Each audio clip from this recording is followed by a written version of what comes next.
India में शायद ही ऐसा कोई सीरीज होगा जिसके लिए हम ऑडियंस इतने सालों से वेट कर रहे थे और असुर डेफिनेटली वो सीरीज है। जिन लोगों को नहीं पता मैं किसके बारे में बात कर रहा हूँ, तो हाल ही में असुर 2 नाम से एक सीरीज रिलीज हुई है जो कि असुर 1 का ही सीक्वल है। इस सीरीज को आप जियो सिनेमा में देख सकते हो और वो भी बिल्कुल फ्री में। वैसे तो ये सीरीज रिलीज हुई थी 1 जून में और उसके बाद से हर एक दिन हमें एक एपिसोड मिल रहा था, लेकिन ऑल थैंक्स टू टेलीग्राम हमें सब एपिसोड एक बार में ही मिल गया। ये सार्केज्म था वैसे। तो बेसिकली मुझे ये सीरीज तो बहुत पसंद आया, लेकिन आप अगर मेरे ओपिनियन से थोड़े भी सहमत हो तो चैनल को सब्सक्राइब कर लेना और वीडियो को एक लाइक कर देना। और चलिए वीडियो को शुरू करते हैं। ये सीरीज एक तरीके से देखा जाए तो अपने ऑडियंस के इंटेलिजेंस को बहुत रेस्पेक्ट करती है। फॉर एग्जांपल इस सीरीज में हमें बहुत सारे कॉन्सेप्ट्स दिखाए जाते हैं, जैसे कि द डोमिनो इफेक्ट से लेके फिबोनाची सीरीज हो या फिर आर्टिफिशियल इंटेलिजेंस हो या मशीन लर्निंग हो। ऐसे बहुत सारी चीजें हैं इस सीरीज में और इन सब चीजों को इस तरीके से इसके डायरेक्टर और राइटर ने इस मूवी के साथ ब्लेंड किया है कि जिन लोगों को इसके बारे में कुछ भी आइडिया नहीं है, कुछ भी पता नहीं है, उन लोगों को भी मूवी देखते हुए कुछ भी समझने में प्रॉब्लम नहीं होगा। मतलब इस तरीके से इसके डायरेक्टर और राइटर ने इस चीज को प्लेस किया है और दो चीजों का बैलेंस इस सीरीज ने बहुत अच्छी तरीके से किया है, साइंस और माइथोलॉजी। और इन दोनों चीजों को इस सीरीज ने बहुत अच्छी तरीके से इनकलकेट किया है। मतलब बचपन में माइथोलॉजी में हमने जो जो चीजें पढ़ी है या सुनते आए हैं, वो चीजें प्रेजेंट में अभी के समय में किस तरीके से रेलिवेंट है, ये चीज इस सीरीज ने बहुत अच्छे से पोर्ट्रे किया है। फॉर एग्जाम्पल माइथोलॉजी में जैसे कहा जाता है कि कोई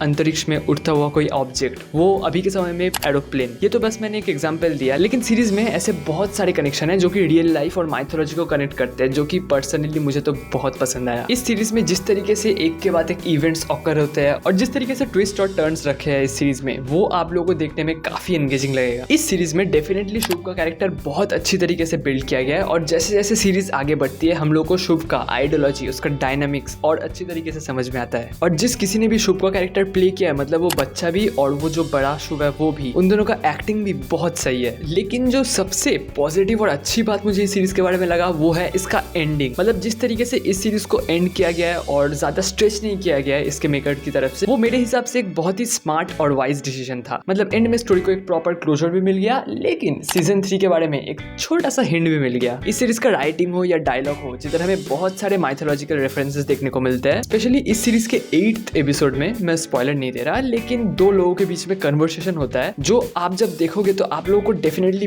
बहुत अच्छा लगेगा, क्योंकि वो जो कन्वर्सेशन हो रहा है वो इस सीरीज तक लिमिटेड नहीं बल्कि इन जनरल हमारे लाइफ से भी कितना रिलेटेड है। ये चीज मुझे बहुत अच्छा लगा सीरीज के बारे में। अरशद वारसी का जो कैरेक्टर है इस सीरीज में, वो मुझे पर्सनली बहुत बढ़िया लगा। मतलब सीजन 1 में वो जैसे था और सीजन 2 में वो जैसे ट्रांसफॉर्म हुआ, वो चीज मुझे बहुत अच्छा लगा। और दूसरा वरुण सोपती का कैरेक्टर, मतलब भाई साहब क्या एक्टिंग किया बंदे ने, और डेफिनेटली उसका कैरेक्टर भी बहुत अच्छी तरीके से लिखा गया है। हाँ, मैं मानता हूँ कि इस सेकंड सीजन में उसके कैरेक्टर को उतना ज्यादा स्पेस नहीं दिया गया, लेकिन जितना भी दिया गया है उसने बहुत बढ़िया काम किया है। वरुण सोपती का जो आइडियोलॉजी है उस चीज को ये सीरीज बहुत अच्छे से क्वेश्चन करती है। मैं बिना स्पॉइलर देके समझाने की कोशिश करूंगा कि फॉर एग्जांपल वरुण सोपती इस सीरीज के स्टार्टिंग में कुछ डिफरेंट चीजें और आइडियोलॉजीज फॉलो करता था, लेकिन जैसे जैसे ये सीरीज आगे बढ़ती है उसके आइडियोलॉजीज, उसके कॉन्सेप्ट्स को भी ये सीरीज बहुत अच्छे से क्वेश्चन करती है। लेकिन इस सीरीज के एकदम एंड में हमें दिखाया जाता है कि वरुण सोपती जिस चीज को सबसे ज्यादा अपोज करता था, आखिर में वो वही कर बैठा। तो यही सब चीजें हैं जो कि एक्चुअली ह्यूमन बिहेवियर और ह्यूमन बिहेवियरल पैटर्न को बहुत अच्छे से सिग्निफाई करते हैं कि कैसे अंडर डिफरेंट सर्कमस्टेंसेस एक इंसान अपना दूसरा रूप भी दिखा सकता है, जो कि इस सीरीज का मेन मोटिव है। ये सब चीजें जब आप सीरीज एक्चुअली देखोगे तब शायद आपको उतना नोटिस नहीं आएगा, क्योंकि ये सीरीज एक बहुत ही इवेंटफुल सीरीज है। मतलब इस सीरीज में बहुत सारे प्लॉट्स है और बहुत कुछ चीजें होते हैं इस सीरीज में, लेकिन बाद में आप जब इस सीरीज को अच्छे से एनालाइज करोगे तब आपको समझ में आएगा कि इस सीरीज में जो कैरेक्टर का डेप्थ है,